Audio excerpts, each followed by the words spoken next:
Hello and welcome to Not Without My Sister, the podcast where I, Rosemary McCabe, and my sister, Beatrice McCabe, discuss a whole load of academic topics with a ton of research behind them. In today's minisode, we're going to talk about Valentine's Day. Is it good? Is it bad?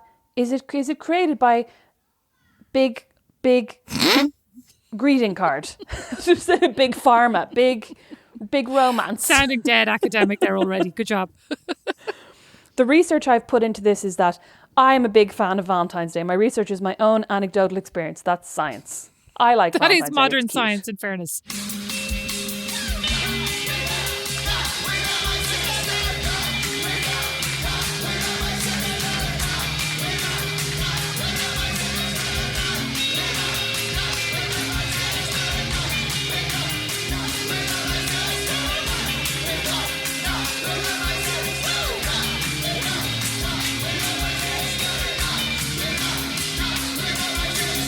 Do I like Valentine's Day? I have to say, I don't have a great fondness for Valentine's Day because I was always crushed on Valentine's Day when I got zero Carty and all of the other cute girls in the class. And by all of the other, that would suggest I was part of that gang. I was not.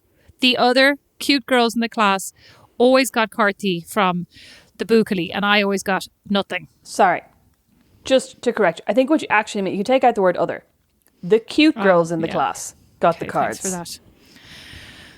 You turned into a cute girl later. Fleetingly, thanks. And then I still never got any You're cards. A late bloomer. Anyway, yeah, you don't need to click. We've established that we can't sing together. This is why we haven't been doing any singing, because we're always slightly out of sync and then we get annoyed at each other. I don't get annoyed with you. Like, stop I don't singing get annoyed behind with me. you. Oh, please. I always liked Valentine's Day because I always got a card from Mom, which I've mentioned before. Which I still baffled by this. You know, I do prefer the modern day. Oh, sorry. Let me be clear.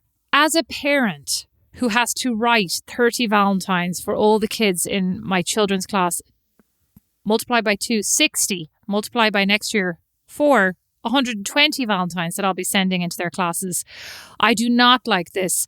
Everybody has to get a card. Everyone's a winner. Everyone gets a trophy. Everyone's cute. However, as a younger child, teenager, young woman who never got a Valentine card, I would very much have appreciated everyone getting one, and me just being convinced that, you know, if like I could have just told myself quite happily, like, everybody has to get one to make everybody else feel better.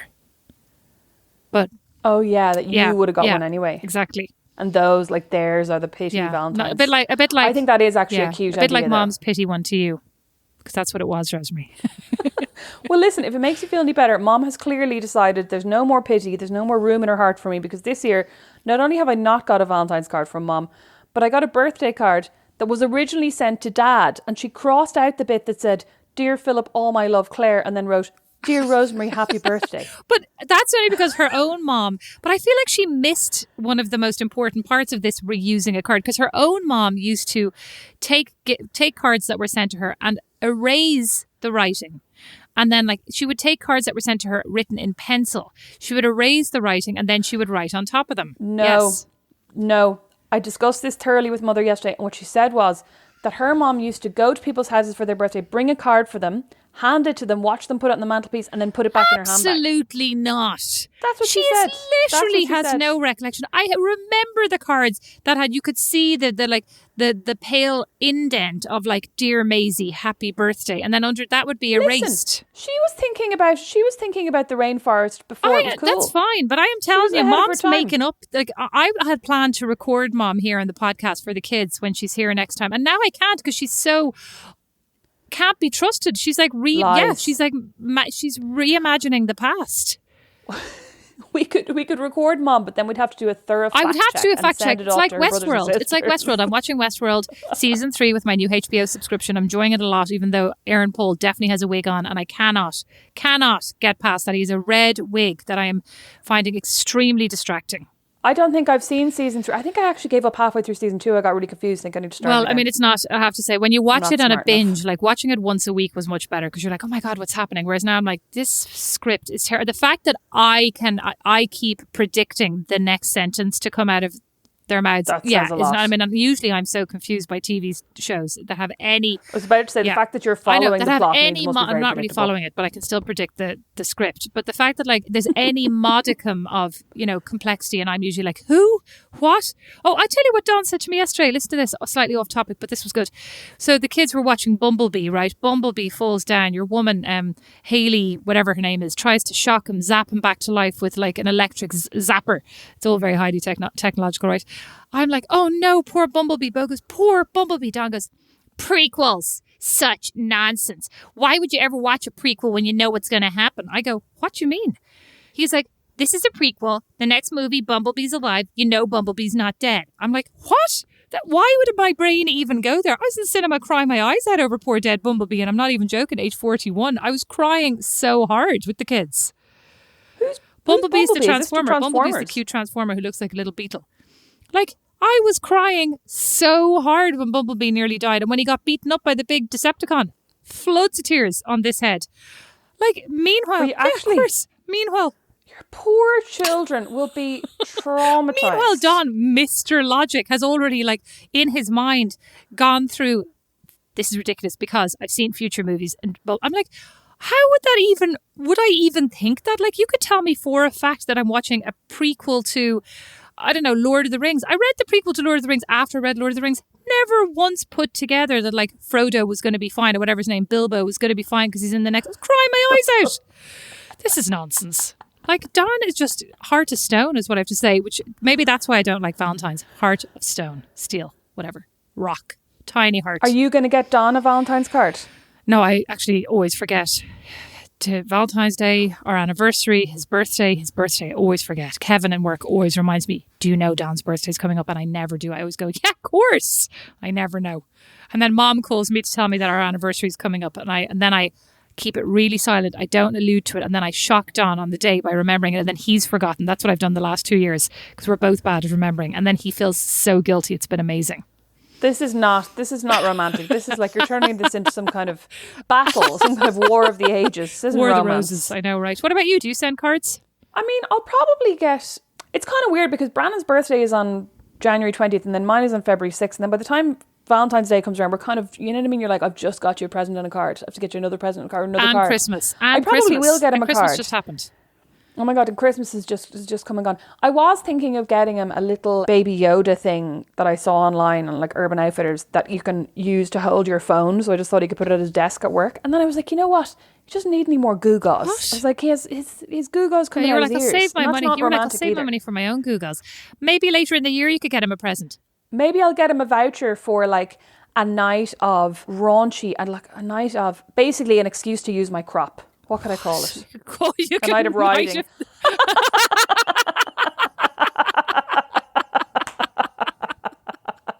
Oh my God, you're delighted. I could tell him we're going to have a race No, you could night. you could call it a night of equestrianism. Yeah, he'd have no clue.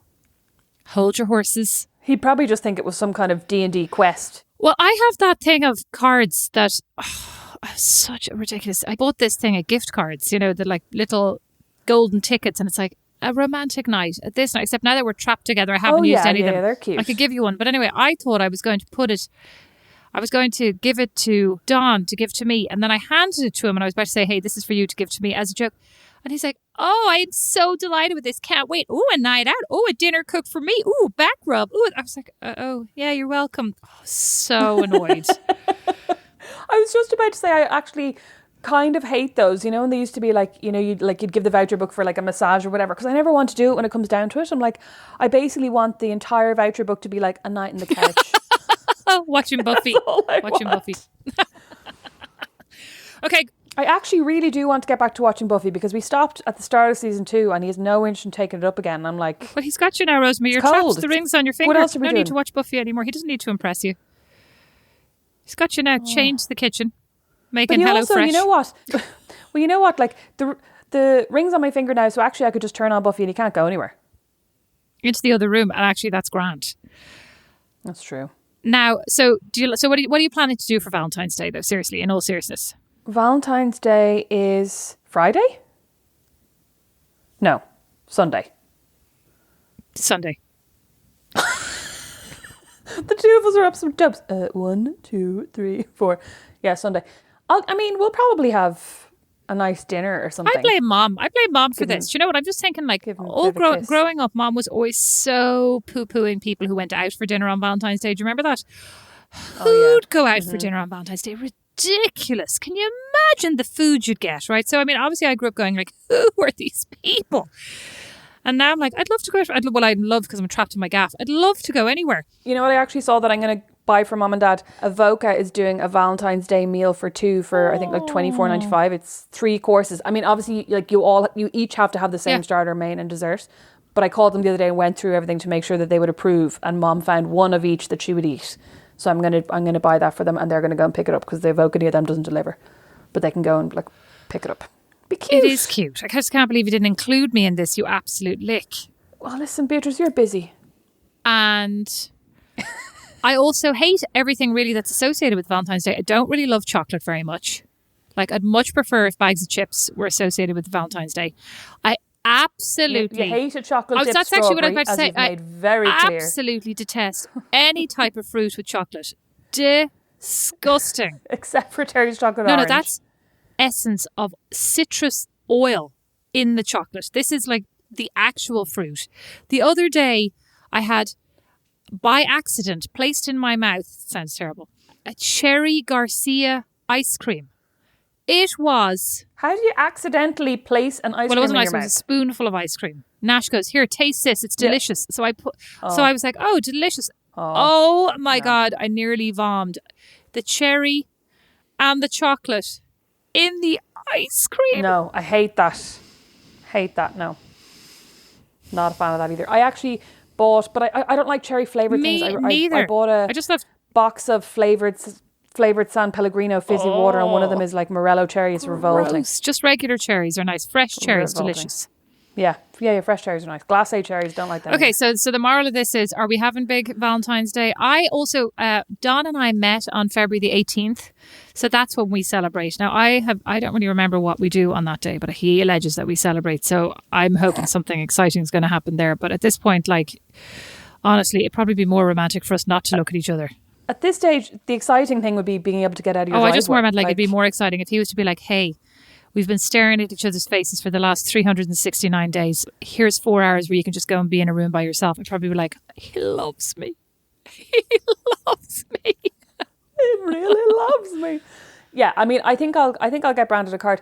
If it wasn't quarantine, if it wasn't quarantine, we probably wouldn't be doing anything. But if COVID was cured on Thursday, I would 100%. I'm dying to go to a restaurant. I would 100%. Oh yeah, I'd love to go to a restaurant too. But like ordinarily, I probably wouldn't bother on Valentine's Day, because I have gone to restaurants on Valentine's Day a couple of times, and it's always been just a bit like tacky, and you're looking around at everybody on these cheesy dates. I remember one time I went to Miller's Pizzeria on Bagot Street with so do I, with my now ex-boyfriend for Valentine's Day, and there were like there was a single red rose on every table. So romantic. And there was a set menu. So romantic. Oh, it was cheesy. So cheesy. I've actually just had a brilliant idea. I don't know why this never occurred to me. Why do I not send like Valentine cards to people just now, just to cause trouble? That would be amazing. Like if I was to send a card to you incognito, dear Rosemary, love you, can't wait to meet up again. You're a Valentine. Okay. That's a really bad example, because Brandon would not care. He'd be like, that's your sister or your mom. Like, of course, that's ridiculous. I was thinking it'd be more funny if you sent one to to one of my friends' husbands. Yeah, Rosemary, like when I said, for example, you, like it could have been anybody. I was just saying the idea of sending random one to people is funny. So should I send one to my kids then? I probably shouldn't. They'd be raging if they find out. I wasn't raging when I found out it was mom, but I suppose I'm a girl. But you also love mom. You and mom are like besties. Do you want me to send one to your kids? No, I'm just kind of feeling, is it mean? Is it dishonest? You know, Don and his Santa Claus thing. Is this just another lie? The lie of love. I don't think it's dishonest. I think it's cute. Maybe just have one in reserve in case they don't get any. I'm not that organised. Will they get any? It's lockdown. You know what the especially sneaky thing is? Mom used to always post mine with a stamp, and that's what always got me, because I was like, Mom would never waste a stamp. The same woman who sends a reused card would never, you know what? But she does cut stamps off envelopes if they haven't been franked. That's probably, did you check if it was glued down? Beatrice, that's illegal. Stop shaming Mom. I'm sure she could never find them to use them again. Can you imagine Claire McCabe, 72, of Kildare, was arrested on Monday. You know what, in fairness, Rosemary, I think you're giving her too much credit here that she can actually find them. She probably puts them somewhere so safe she's no idea where they are when she goes to use them again afterwards. So we're safe. God, I mean, I love Mom so much, and obviously, like, I'm dreading ever having to deal with her passing for God's away. sake. But the worst part of it is going to be the amount of crap we're going to find in that house. Mom listening to Millions this of podcast stamps, and having to vouchers for City West that she misplaced, she put in did. a safe place. Oh my God, like even the fact that when I went through the attic before Christmas, we found a bag full of like clothes for girls age 5 to 9, and it was literally like some of them were dirty, Beatrice. Stop, There's gonna be the most Rosemary. She doesn't weird want you to stuff. say this. You know what? You're going to have to post that video of you finding those incredibly creepy dolls with the half-shorn heads, limbless. Some of them were limbless. You're going to have to post that video so people understand what's saved in the attic. Mom goes to me the other day, are you sure you want to get rid of these national dolls? Yeah, Rosemary, I heard there was a perfectly good Chanel book that you were trying to get rid of as well. No secrets here. Do not be trying to get rid of books that I would read. She was like, would your sister not like that? I was like, she goes, she has a lot of fashion books. I was like, yeah, she has loads. I read, I think. But like that Chanel book is basically the Chanel book for basic bitches with like Marilyn Monroe prints on their walls. Rosemary, that's what that is. You had Marilyn Monroe prints on your wall. Chanel. You bitch. I absolutely do not. I've never... You had that one that I bought you in Milan. You did. Oh, sorry. That's different. Some like it hot. I'm talking about the like glittery pictures of Marilyn Monroe that say like live, laugh, Rosemary, love. it's only different to you. You're so judgmental. I can't believe it. I can't believe you're shaming other women. Try. This has been Not Without My Sister, the Minisode, where we talked about Valentine's Day with a lot of research and academic studies to back up our theories, which are still unclear. Beatrice, thank you so much for taking the time to record this high-value Minisode. Where can people find you if they wish to follow you online? They can find me in online. They can find me on Instagram at Beatrice McCabe with an A in my Mac. I was thinking about that the other day. That sounds like a very fat burger, but okay. Beatrice McCabe with an A in my Mac. Where can they find you, Rosemary? At Rosemary McCabe with an A in my Mac on Instagram, Twitter, Facebook. You can also email us, notwithoutmysis@gmail.com. We have a website, notwithoutmysis.com, and we also have an Instagram for the podcast, notwithoutmysis.com. So if you ever want to get in touch with us, there are a lot of ways to do so. The Instagram is notwithoutmysis.com. The Instagram is not without my sister, but you did a great job. The Instagram is not without my sister. You did a great job. It's a lot to remember. God, thank God I'm not in charge of the social media. It's a lot to remember. Thanks for listening. Thank you for listening.